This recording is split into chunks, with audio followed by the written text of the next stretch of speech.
বাংলাদেশের মুসলমানেরা স্পষ্ট করে বলে দিতে চায় যে আমাদের সীমান্তগুলো যদি বন্ধ করে দেওয়া হয়, আমাদের আমদানি রপ্তানি যদি বন্ধ করে দেওয়া হয়, আমাদের বিদ্যুৎ, চিনি, পোশাক থেকে শুরু করে প্রয়োজনীয় যে কোনো পণ্য যদি বন্ধ করে দেওয়া হয়, তাতে বাংলাদেশে পণ্য দ্রব্যের মূল্য যদি লাগামহীন হয়ে যায়, বাংলাদেশের মুসলমানেরা যদি ক্ষুধার্ত থাকে।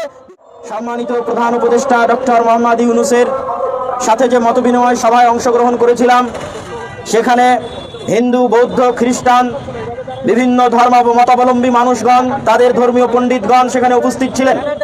তারা সকলে এক বাক্যে স্বীকার করেছেন যে গত 5ই আগস্টের পর থেকে তাদের উপর কোনো হামলা, জুলুম, নির্যাতন হয়নি।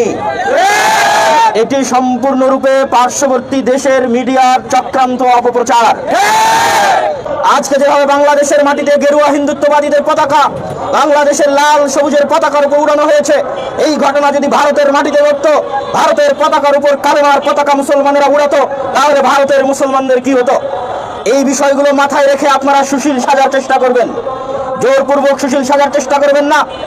বাংলাদেশে যে সংখ্যালঘু নির্যাতনের মিথ্যা অপপ্রচার করা হচ্ছে, আমি তার বিপরীতে বলতে চাই, ভারতে সংখ্যালঘু নির্যাতন হচ্ছে, বাংলাদেশে নয়। ভারতে আজকের দিনে, আজ থেকে 30-32 বছর পূর্বে 1992 সালে মুসলমানদের মসজিদ বাবরি মসজিদকে ভেঙে তছনছ করে সেই মসজিদের জায়গায় রাম মন্দির নির্মাণ করা হয়েছে।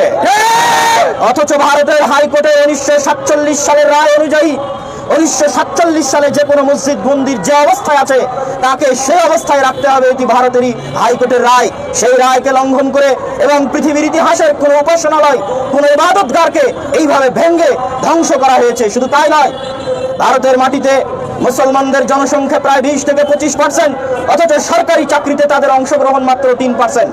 শুধু তাই নয়, এনআরসি এবং সিএএ, সিটিজেনশিপ অ্যামেন্ডমেন্ট যে বিল আছে, এই এনআরসি এবং সিএএ এর নামে 1951 সালে যারা তাদের পরিচয় 1951 সালের পূর্বের কোনো পরিচয় দিতে পারবে না, তারা যদি হিন্দু, বৌদ্ধ, খ্রিস্টান, ইহুদি হয়, তাহলে তাদেরকে ভারতে জায়গা দেওয়া হলেও মুসলমানদের দেওয়া হবে না। এই আইনের মাধ্যমে আসাম এবং পশ্চিমবঙ্গের লক্ষ লক্ষ কোটি কোটি মুসলমানকে রোহিঙ্গা বানানোর জন্য তাদের নিজ দেশে তাদেরকে পরদেশী নাগরিকবিহীন করার এক ষড়যন্ত্র চলমান আছে।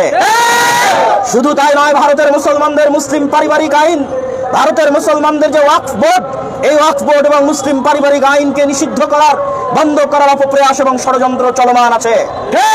শুধু তাই নয়, আসামে সকল মাদ্রাসা বন্ধ করে সেগুলোকে স্কুলে রূপান্তর করা হয়েছে। কাশী, মথুরা, বানারস, সম্ভাল সহ অসংখ্য মসজিদকে মন্দিরে রূপান্তর করার প্রচেষ্টা চলমান আছে। এই সমস্ত সংক্ষিপ্ত তথ্যের আলোকে বলতে চাই, বাংলাদেশে এরকম কোনো নজির নাই যে বাংলাদেশে কোনো মন্দিরে মুসলমানেরা হামলা করে সেই মন্দিরকে মসজিদ বানিয়েছে। বাংলাদেশে এরকম কোনো নজির নাই যে কোনো হিন্দুকে মুসলমানেরা পিটিয়ে হত্যা করেছে, কিন্তু ভারতে অসংখ্য মুসলমানকে গরুর গোশত রাখার কারণে, জয় শ্রীরাম না বলার কারণে গণপিটুনি দিয়ে হত্যা করা হয়েছে। তাহলে সংখ্যালঘু নির্যাতন কোথায় হচ্ছে? বাংলাদেশে না ভারতে। অতএব সংখ্যালঘু নির্যাতনের বিচার কোথায় চাইতে হবে? অতএব শান্তিরক্ষী বাহিনী কোথায় পাঠাতে হবে? আমি প্রধান উপদেষ্টা মহোদয় ডক্টর মোহাম্মদ ইউনূসকে বলেছি, আপনারা ডিফেন্সিভ খেলছেন। বাংলাদেশে যেখানে কোনো সমস্যা নাই, সেখানে এত ডিফেন্স খেলার দরকার নাই। আপনারা যদি বাংলাদেশের স্বাধীনতা, সার্বভৌমত্ব রক্ষা করতে চান, আপনাদেরকে যে কোনো মূল্যে মানুষ হিসেবে 1947 সালে যে ওয়াদা দিয়ে আমরা এই স্বাধীন জন্মভূমি পেয়েছি, সেই 1947 সালের ওয়াদাকে পূরণ করার জন্য ভারতের মুসলমানদের পক্ষে আওয়াজ উঠাতে হবে।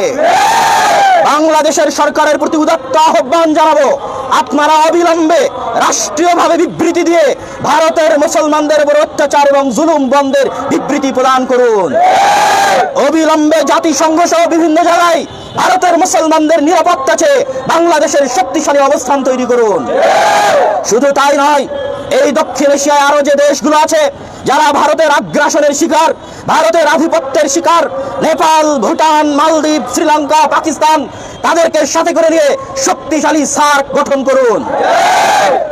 সম্মানিত উপস্থিতি, আমরা আরো একটি বিষয় স্পষ্ট করে বলতে চাই যে আজকে যারা বাংলাদেশের সাম্প্রদায়িক সম্প্রীতি নষ্টের চেষ্টা করছে, তারা মূলত বাংলাদেশের নাগরিক নয়, বরং বাংলাদেশের বাহির থেকে পার্শ্ববর্তী দেশের বিভিন্ন মিডিয়া, উগ্র হিন্দুত্ববাদের প্রচারকগণ বিভিন্ন উস্কানিমূলক তথ্য ছড়িয়ে বাংলাদেশের যে হাই কমিশন রয়েছে কলকাতা এবং আগরতলায়, সেই হাই কমিশনে আক্রমণ করে বাংলাদেশের লাল সবুজের পতাকাকে ছিন্ন বিচ্ছিন্ন করে তারা উস্কানি দিয়ে আমাদের দেশে দাঙ্গা লাগাতে চায়।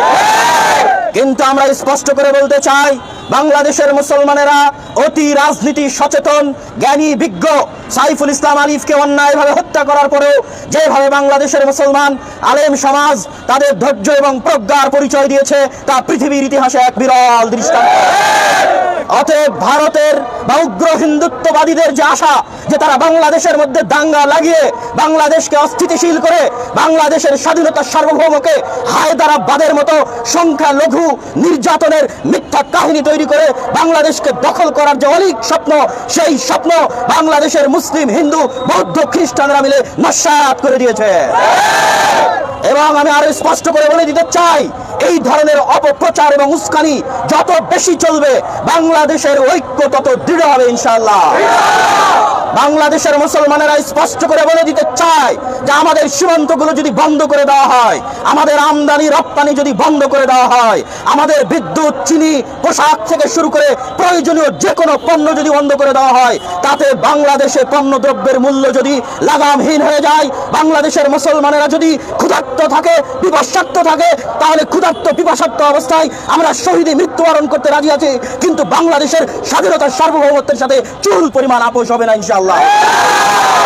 এটি শেরে বাংলার বাংলা, আজি শরীয়তুল্লাহর বাংলা, এটি হোসেন শহীদ সোহরাওয়ার্দীর বাংলা, মাওলানা ভাসানীর বাংলা, এটি মাওলানা আকরাম খাঁর বাংলা, এটি আল্লামা আব্দুল্লাহিল কাফিয়ার কুরাইশির বাংলা। এই বাংলার মুসলমানেরা, শেরে বাংলার উত্তরসূরিরা, আজি শরীয়তুল্লাহর উত্তরসূরিরা, তিতুমিরের উত্তরসূরিরা জীবন দেওয়া জানে।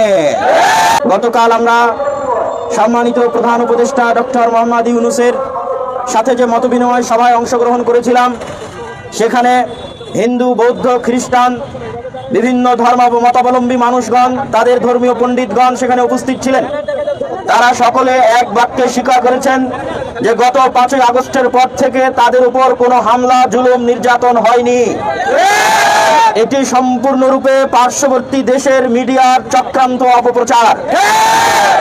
আজকে যেভাবে বাংলাদেশের মাটিতে গেরুয়া হিন্দুত্ববাদীদের পতাকা বাংলাদেশের লাল সবুজের পতাকার উপর উড়ানো হয়েছে, এই ঘটনা যদি ভারতের মাটিতে ঘটতো, ভারতের পতাকার উপর কালেমার পতাকা মুসলমানেরা উড়াতো, তাহলে ভারতের মুসলমানদের কি হতো? এই বিষয়গুলো মাথায় রেখে আপনারা সুশীল সাজার চেষ্টা করবেন, জোরপূর্বক সুশীল সাজার চেষ্টা করবেন না। বাংলাদেশে যে সংখ্যালঘু নির্যাতনের মিথ্যা অপপ্রচার করা হচ্ছে, আমি তার বিপরীতে বলতে চাই, ভারতে সংখ্যালঘু নির্যাতন হচ্ছে, বাংলাদেশে নয়। ভারতে আজকের দিনে, আজ থেকে 30-32 বছর পূর্বে 1992 সালে মুসলমানদের মসজিদ বাবরি মসজিদকে ভেঙে তছনছ করে সেই মসজিদের জায়গায় রাম মন্দির নির্মাণ করা হয়েছে।